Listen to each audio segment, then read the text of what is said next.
puedes. Vamos.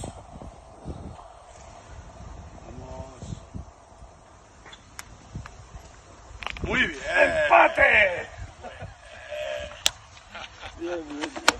This is where I started my week. I went to talk to students.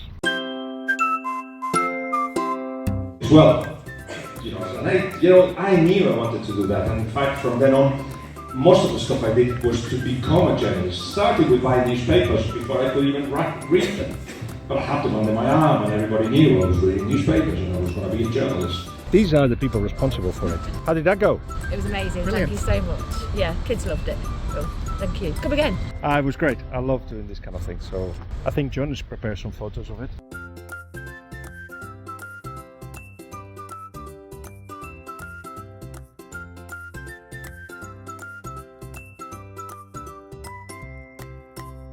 If it's Tuesday, we are in Wolverhampton in an adventure mini golf. I want to interview Lopetegui. Is it Tuesday? Because if it is, that's what we're doing. Let me show you the crew. That's Ivan getting his gear. Over there, Oliver directing. And this is the place where we're gonna be talking. Chatting to Julen in Wolverhampton in the adventure mini golf about his career, about lifting stones, and about walls as well. So that's the plan for La Liga TV, and I think it comes out at the end of October. Great day to do this. Looking forward to it.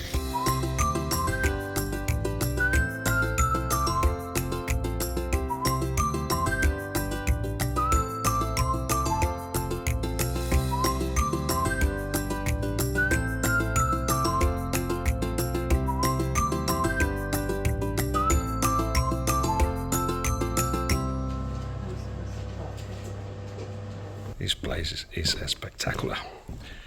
The Mount Hotel. Look at the gardens. Lovely. What a week this has been already.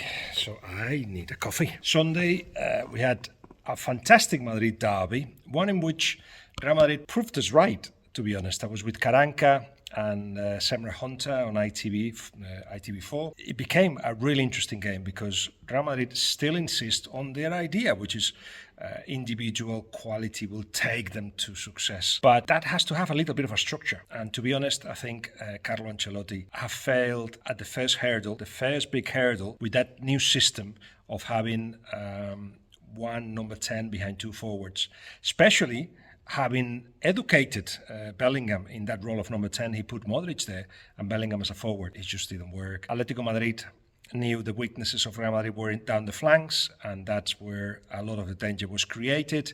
3 headers of Atletico Madrid for the 3 goals. The first 3 goals they scored by headers, and Real Madrid had not considered headers yet. That's Real Madrid, but Atletico Madrid have proven to be a candidate to win the league. I said it since February, so now you all know this Atletico Madrid can win the league because they've got the best squad in La Liga, and also they started to learn with their eyes closed how to play. It was a bit of an accident against Valencia, but I think they will certainly be real candidates this year. After that, Monday, I went to St. Martin's School in Leicestershire, and I shared my knowledge and gave 1 or 2 advices to the kids, mostly 14, 15, 16-year-olds, about 350, lots of them. It is something I love doing. I love telling them about my doubts, about my difficulties with social media, about hard work, and really the benefits of living abroad and learning other languages, mixed with stories about football. Any school that is interested in me having that kind of talk, I'll be happy to just travel to that. Tuesday, it's today. We've come to speak to Lopetegui, Julen Lopetegui, for a Talking Football show, and it's been fascinating. We spoke about his own mental health difficulties when his body didn't allow him to be as good a goalkeeper as he could have been because of his back. And he spoke, of course, about Real Madrid, about the national side. I asked him if he ever dreamt of having managed Spain in the Russia World Cup, as in a dream. But he's a realistic and doesn't dream. Didn't happen. Interestingly enough, I asked him as well about Real Madrid, if he's more prepared now to do that job than he was at the time. The answer is fascinating. Plus, what it feels like to retire as a player, and what happened at Wolverhampton and his feelings on that as well. So that will be on La Liga TV at the end of October. Stay tuned.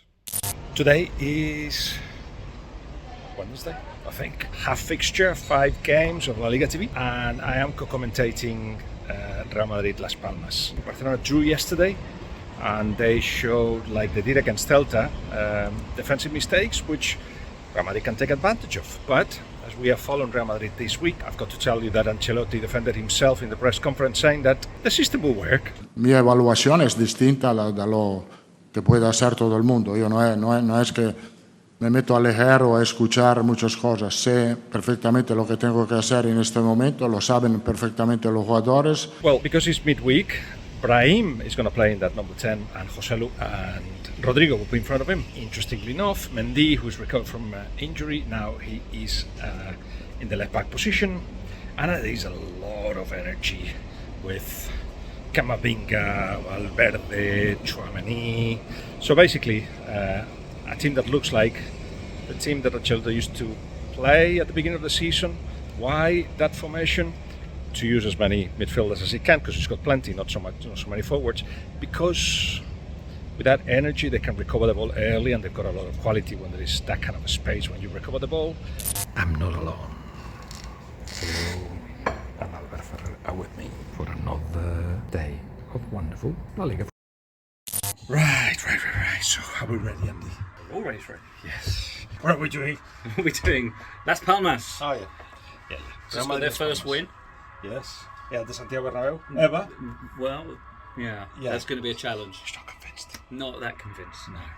I think Real Madrid might want to react after the derby. Yeah, they were poor, weren't they? Anyway, time to put this on. Right, and now I'm ready for 5 Live. We're going to be talking in the EuroLeague about Osimhen and the situation at Napoli.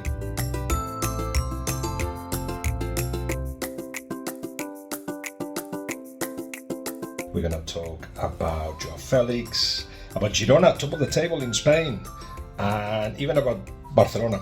Judicial situation is getting clearer and clearer that they were going to be punished. We don't know exactly how, but by a civil court for having paid the vice president of the referee committee, which is wrong. Ya sabéis mi opinión del caso Negreira. Si la semana que viene habrá otra noticia de Negreira. Y de aquí 15 días habrá otra. Y en un mes y medio habrá otra también. Sabéis mi opinión del caso Negreira. Si tiráis de hemeroteca, que eso os gusta también, ¿no? De hemeroteca, para lo que os interesa tiráis, ¿no? Pues si tiras, sabes mi opinión del caso Negreira. Yo nunca he tenido la sensación, nunca, y lo repito, que los árbitros nos han beneficiado. Nunca. That's the setup. Very important light. And, of course, microphone, headphones, and the notes. A little longer than a few minutes later. And that was the podcast. I really enjoyed it, actually. Disagreements in it, some laughs.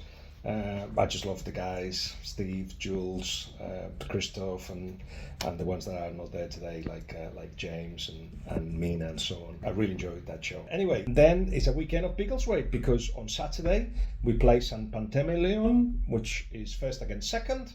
We are second at the moment, they are first. But we've got a game in hand, and if we win, obviously we go ahead. And the FA Cup, the Reds team play the FA Cup on Sunday.